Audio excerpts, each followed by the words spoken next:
Hello everyone, I'm standing here in the main square of my new workplace. Today is the 31st of December 2021 and tomorrow morning I shall be celebrating my first year as organist in the magnificent Cathedral of Orvieto, which is in the region of Umbria.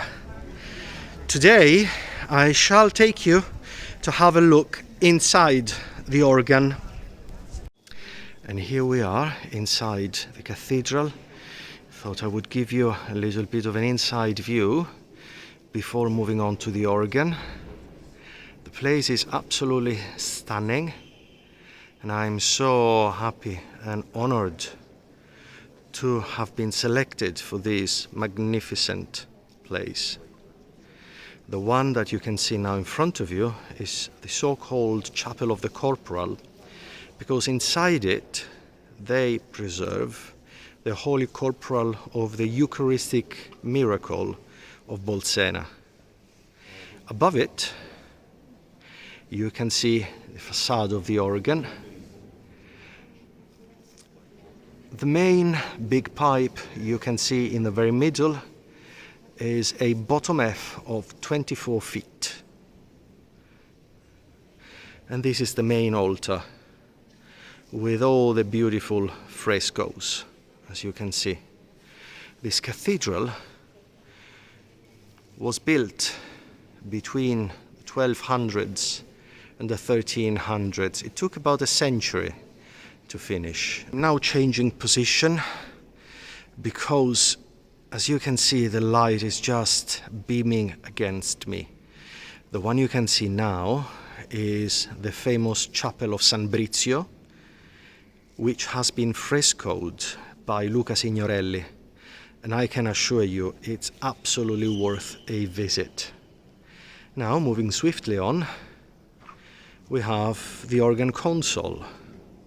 And yes, the little thing you can see just behind it, the little oval thing, well, that's a little heater, because maybe you don't know this, but the church is not heated at all.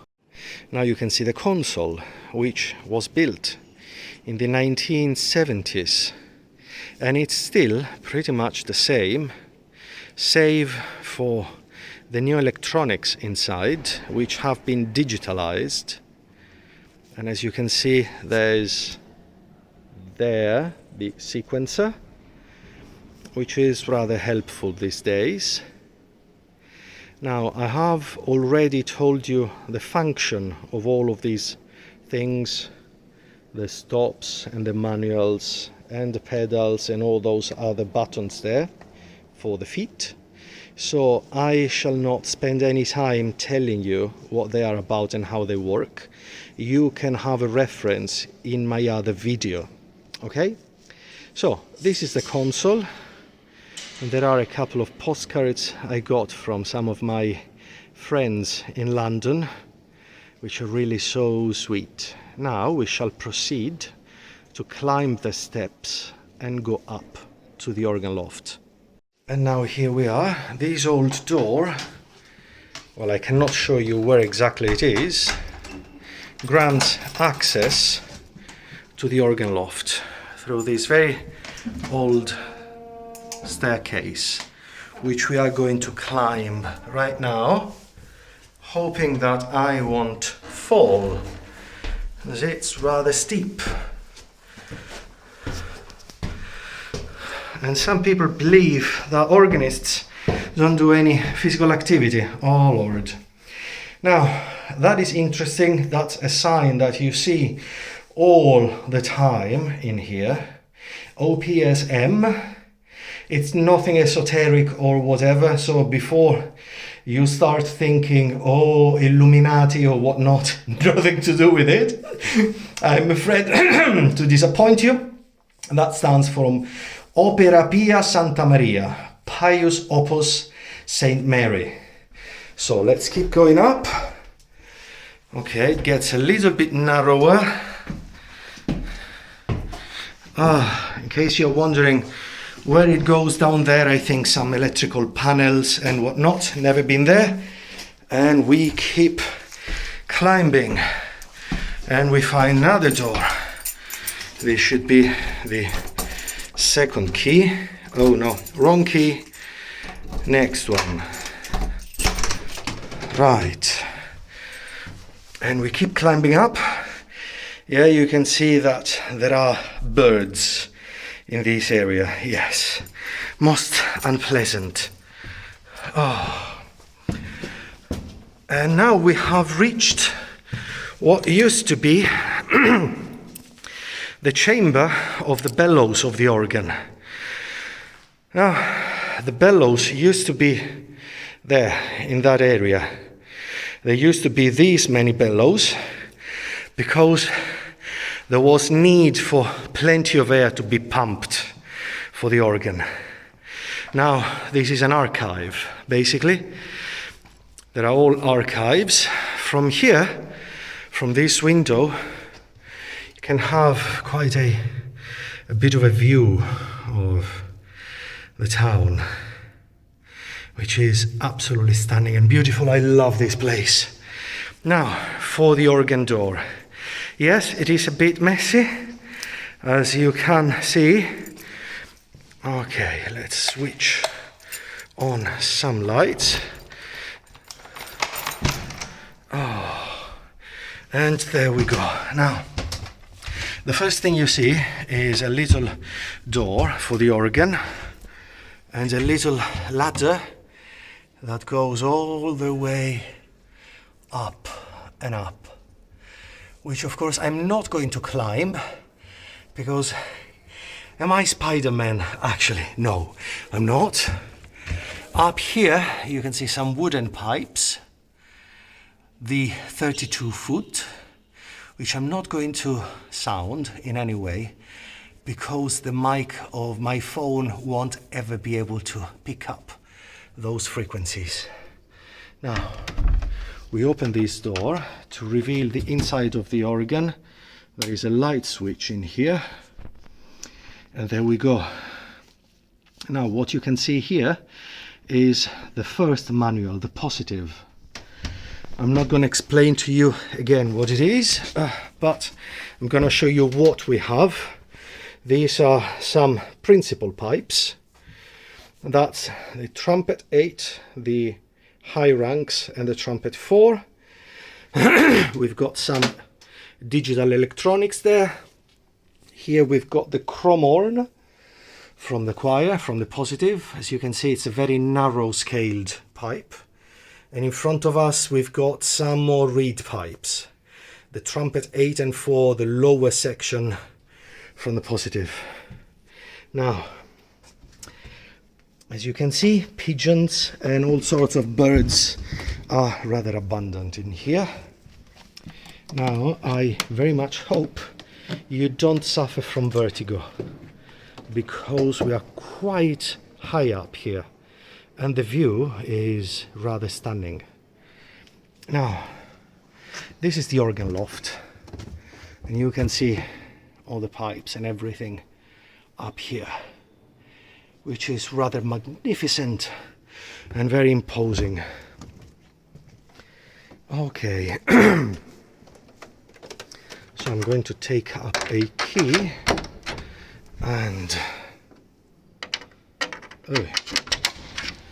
open the main door to reveal another rather messy situation, which is entirely my fault, I admit it. Let's start from the other side of where we came in from. That's the other section of the positive with all the mixtures. As you can see, there are plenty.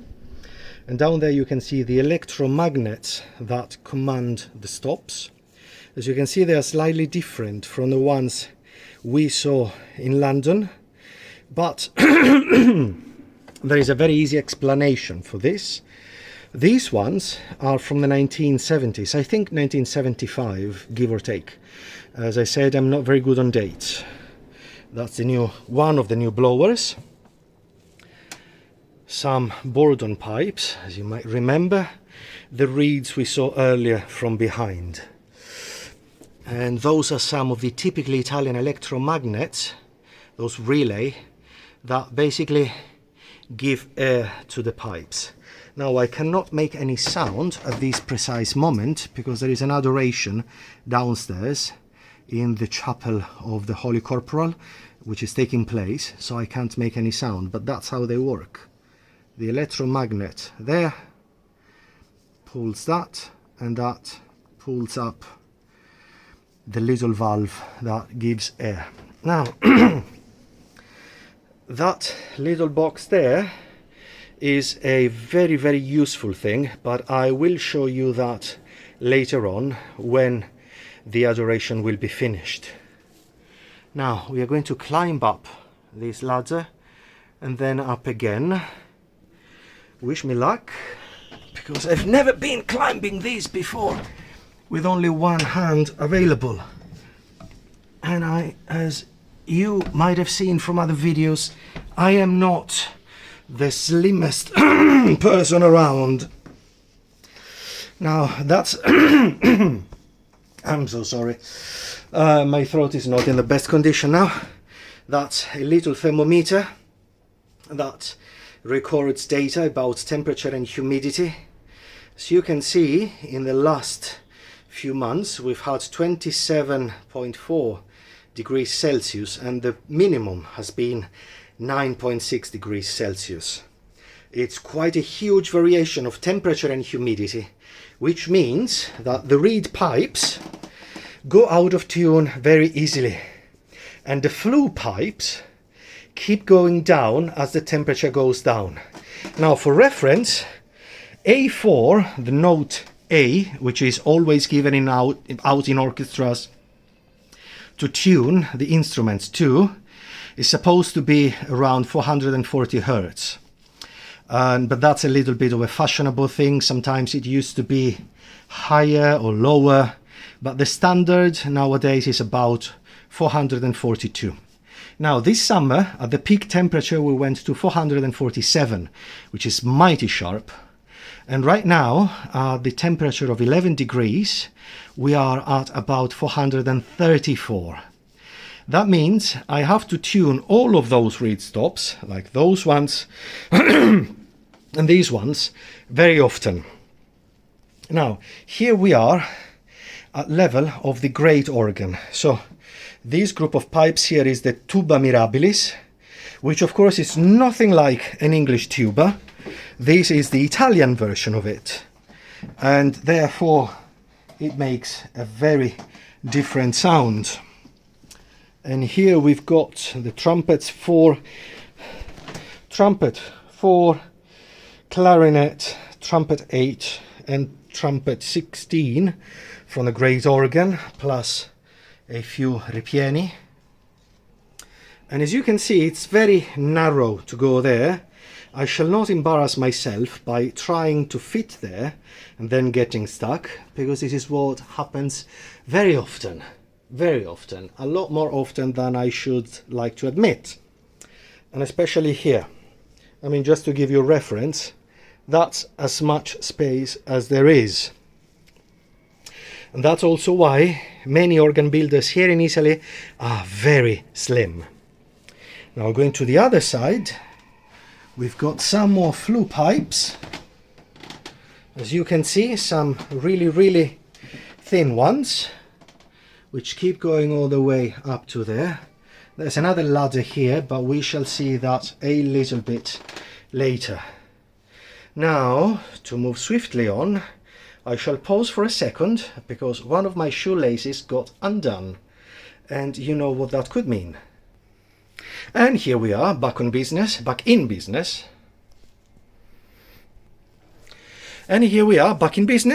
So, as you can imagine, the space here to go through is very narrow, even for a short person like me.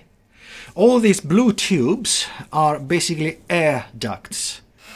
The air from the engine and from the bellows blows through these blue tubes. It's all rather stylish, I've got to say. Right, okay.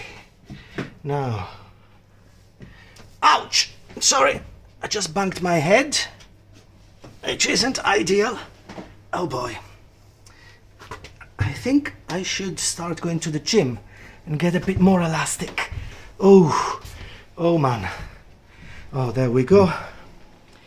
Right, that little thing you see there on the side is a little ventilator which sucks out damp air and throws it behind this wooden wall. I will show you later what's behind there. Now, turning around, these are the bellows. So you can see there are plenty of them. And in case you were wondering what are those rocks on top of them for, well, those rocks serve the sole purpose of maintaining the air pressure constant at the right level. As you could imagine, this takes a lot of air pressure to function, and that's the main blower.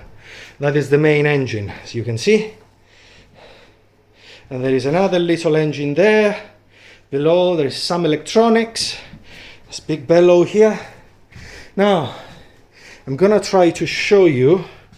Okay, now this is not something I can open with only one hand. I'm gonna put my phone down, and the door is now open. What you can see here in penumbra, I'm afraid there is no light, is basically what lies above the chapel of the corporal. Now you might notice that that is curved because that's the dome above the chapel. I'm not gonna go there because it's dark and you wouldn't be able to see much. So let's turn back, close the door. Right, door closed. As you can see, it doesn't make very much contact anymore. There is a little problem there, but that is wood for us. Wood is a very much alive material, and it expands and contracts according to temperature and humidity. Now, this door here leads us to the pipe of the third manual, the espressivo or the swell. We call it espressivo in Italian because of the expression you can give it. As you can see, there's plenty of pipes in here, and we are inside the box now. We've got some wooden pipes, we've got some principals, some mixtures. The reeds are there at the front, and I will show you a bit later. We've got some very tall pipes. Those are stopped pipes, so you can probably understand that this is meant to be twice the height, and it sounds as if it was twice the height. So this is a 16-foot pipe, in fact. And this is the other side. You might be wondering, what are these planks for? Well, you climb there in order to tune those pipes there, which are called voci chorali, and it's the equivalent of the French voix humaine. Now, those are the famous Venetian doors that are actioned by the swell pedal on the organ console. Now, let us climb all the way back. Well, I can spare you from the whole path, so I shall turn my phone off. Now, here we are again. We are back at the level of the Grace organ. I hinted at you earlier at this ladder. I'll have to be very careful with that, otherwise I will bang my head there. So we now take this ladder, we make sure it goes to the wall there, so it can go up there. Now you can already see in front of you here, this one being the big metal pipe of 24 feet. That's the bottom F. Now I'm going to climb this ladder. Oh boy, this ain't easy. Oh man, oh, it's very tight, very narrow. Oh boy. Now that's where I climbed from. You can see all of that. It's there for a reason, because people destroyed their backs there. Now what we have here is pedal pipes. Plenty of pedal pipes. That is the very loud pedal mixture. That's the violone pedal pipes. And here we've got this very solid 24 feet pipe. Wow, it's really huge. No, actually the 24 feet is that one, even bigger. Yeah, it's rather deceitful inside here. You don't really know very well where you are. And these are more pedal pipes. Now, this is the pedal trombone, which I will need to tune again. 16-foot trombone. Very big pipes. And again, the space here is rather narrow. As you can see, there's not very much space.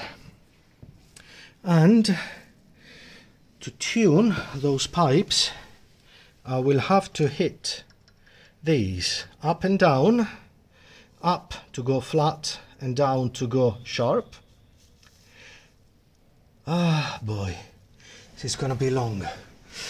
Now, here you can see the Venetian blinds we've seen before, and you might recognize the swell box. Now, the organ keeps going somehow up there, but I do not have access to that. So, for the time being, this concludes our first guided tour. In a moment, when the adoration will be finished, I shall show you for a little while how to tune some of these reed pipes. Actually, I can show you right now how to gain access to the reed pipes of the swell. Right.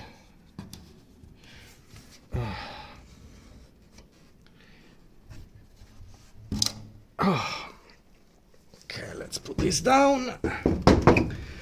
Now that's an entirely different view. Now, for some reason, I've got here in front some other pipes, the quintadina and the flute 2 feet, quintadina, flute 2 feet. And behind you can see the trumpet 4, the oboe and the violoncello, which is basically a trumpet from the swell. And to tune those pipes, I've got to get very well in between those spaces in order to hit those. Yeah. And it's, believe me, really difficult sometimes. This is where we've got plenty of space.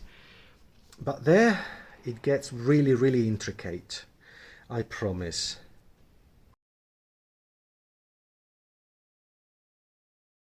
Now the adoration is finished, so we can get back inside the organ, where we are going to need those pieces of metal, which are called tuning knives, that little remote control, and that box. Before you ask me, I'll tell you what this is. This is basically the scheme of the organ with all the stops with their respective numbers, which will relate to what's inside that box. So now we climb in again and we switch it on. Yeah, you can feel now all the bellows going up. Now I need to get the box and everything else and get it up there. Let's just skip. Now here I am at the level of the great organ. You can see that this has got lots of interesting buttons. It all looks very technical. That's a standard indicator of which keyboard, which manual. It goes up to 8 manuals. Just in case, I'm going to use. These are the stops. I can have up to 5 stops at a time. This is what octave I'm using, if the bottom or the top octave. And those are the names of the notes in Italian, of course, where do is not do, a deer, a female deer, but that's C. C sharp, D, D sharp, E, F, F sharp, G, G sharp, A sharp, B, and the C above. That's different modes with which I can do the tuning. Well, basically the note holding, all this box does for me at the moment is to hold the notes down so I can tune them, and I can tune a reed stop against a flue stop, which is supposed to stay in tune better than all the other ones, which is generally the ottava 4 feet, the octave 4. Now you can see that here the stops are stop number 4, 16, 17, 19 and 20. Of course, by now I know what they are. 4 is the octave, 16 is the big trumpet 16 feet, 17 is the trumpet 8 feet, 19 is the clarinet, and 20 is the trumpet 4. So it's basically all these stops here, which I can tune against the octave 4, which is unfortunately on the other side, behind. You might be wondering, what are those headphones for? And of course I have cleverly put them there so you cannot see the brand, so I won't do any kind of hidden advertising whatsoever. Those are shooting range headphones, and no, they're not mine. I borrowed them from a family member who used to attend the military school when he was a lot younger, and those are extremely useful in this kind of situation because the sound pressure you have here with those reed pipes very close to your ears is very intense, and it could damage your hearing and give you tinnitus, which is something you definitely don't want to have. So you definitely need to protect your ears. So I'm gonna put on my ear protectors, and then we are going to start tuning a few notes. Okay, now I have moved to the extreme left of the organ. As you can see here, I'm at the wall. I've got a big 32 feet pipe, well, from the bottom notes of the 24 foot. It's a bit complicated, I will explain later perhaps. You can see now.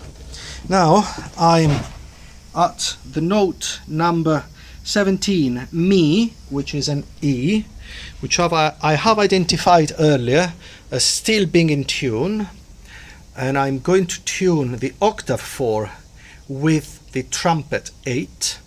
Of course you cannot see the number of the stop, the name of the stop here, but I know what it is. That's the second octave from the bottom. So we are going to start from the E. Let's see if it's in tune. Okay, that sounds pretty much in tune to me. We cannot hear any wah wah wah wah wah wah wah. Now, one thing you need to know is that very often in big organs the pipes are arranged in a very peculiar way, so they alternate. So here after the E I won't have the F. The F is going to be on the other side, just down there. So I'm going to have like C, C sharp, D, D sharp, E, F, and so forth. So it creates a better effect. It mixes better when it's down there. You don't hear all the low notes on one side and all the high notes on the other side. So the E we said is fine, then we go to the F sharp.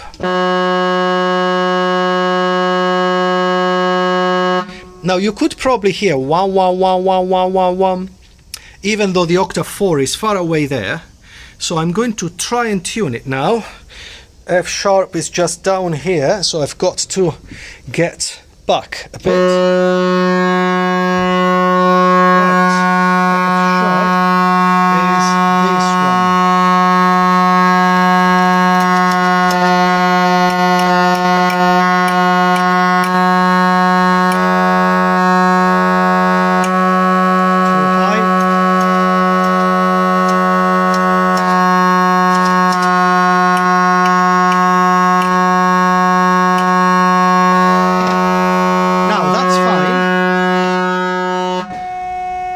I will need to check also if the other ones are fine.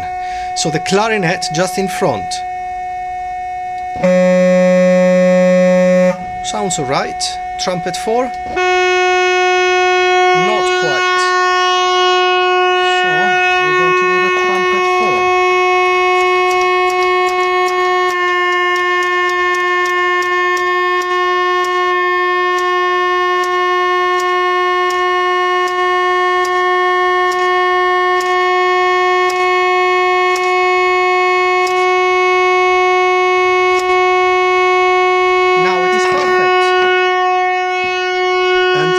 We are going to see the trumpet 16, which is at the very back.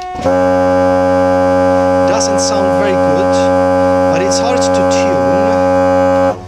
It's hard to tune, so I shall tune it to the 8-foot trumpet as well. Because this is now okay. Yeah, sounds fine. It sounds fine. So in short, this is how we tune reed pipes on an organ. But you might be wondering, what does a reed pipe look like?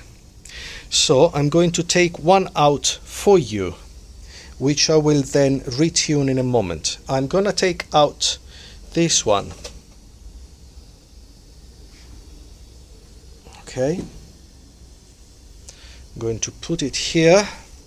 Actually, let's move somewhere else, which is a little bit more comfortable. I need to move the box on the floor.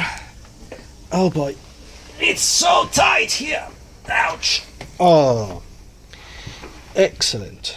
So this is what a reed pipe. This is the foot of the reed. That is where you tune it from, and this is the so-called resonator, which you can take out, where you can definitely see the difference in color, where it's always been protected and where it hasn't been protected from the atmospheric agents. So now this is the actual bit of the pipe that makes a sound. Now this is going to be so out of tune. You might be wondering why. Well, as you noticed earlier, the temperature of this area was around 11 degrees Celsius. My hand is a little bit above 36 Celsius, and metals are notoriously sensitive to variations in temperature. They do expand and contract, as I said earlier.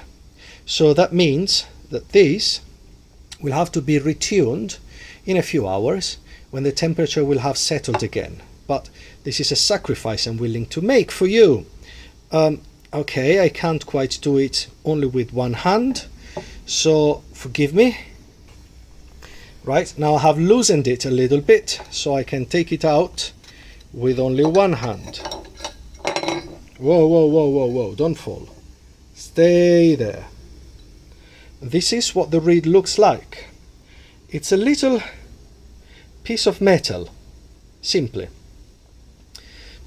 Yeah, you can see the humidity here is quite consistent from those deposits. Anyway, it's a little tongue made of metal which vibrates when the air hits it, pretty much like a clarinet, not very different. Now, that piece of metal wire is attached to it. It touches exactly in the place which is making it vibrate at the right frequency. If you slide it lower, the tongue will be shorter and therefore the pitch will be higher. If you slide it higher up, the opposite will happen. The pitch will go down. And as you can see, because the organ is quite low in pitch at the moment, we are at about A4 equals 434 Hertz, which is very low. The reed is already vibrating very close to the bottom.